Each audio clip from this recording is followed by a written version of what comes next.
Bullish flag formations are found in stocks with strong uptrends and are considered good continuation patterns. They are called bull flags because the pattern resembles a flag on a pole.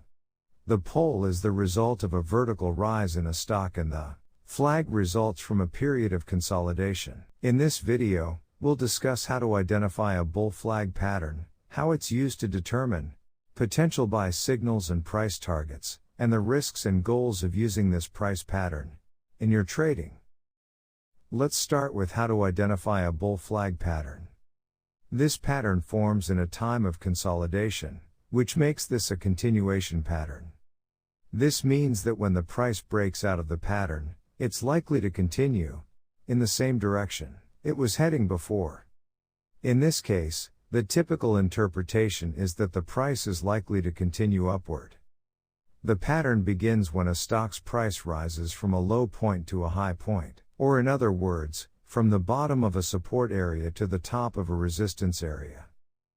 The initial movement represents the flagpole in the pattern and is followed by a pullback that creates diagonal support and resistance levels. These diagonal levels create the pattern's flag. Typically, the pullback should not retrace more than 50% of the upward movement. Bull flag patterns can come in many sizes, but will typically pull back at least 3 periods. So, if you're looking at a daily chart, the minimum pullback would be 3 days.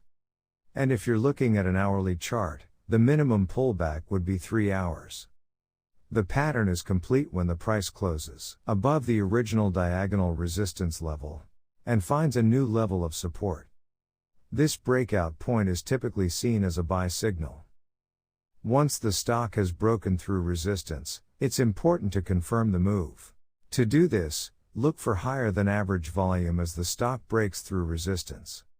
Higher than average volume is important because it means the stock's price may be more likely to continue upward. After identifying the bull flag pattern, you can determine sell signals by setting a price target. A typical price target for a bull flag pattern is equal to the height of the initial upward movement. In other words, the price target is usually approximately the height of the flagpole. Some investors use the resistance breakout as the starting point to measure the price target, while more conservative investors may set the price target from the support level.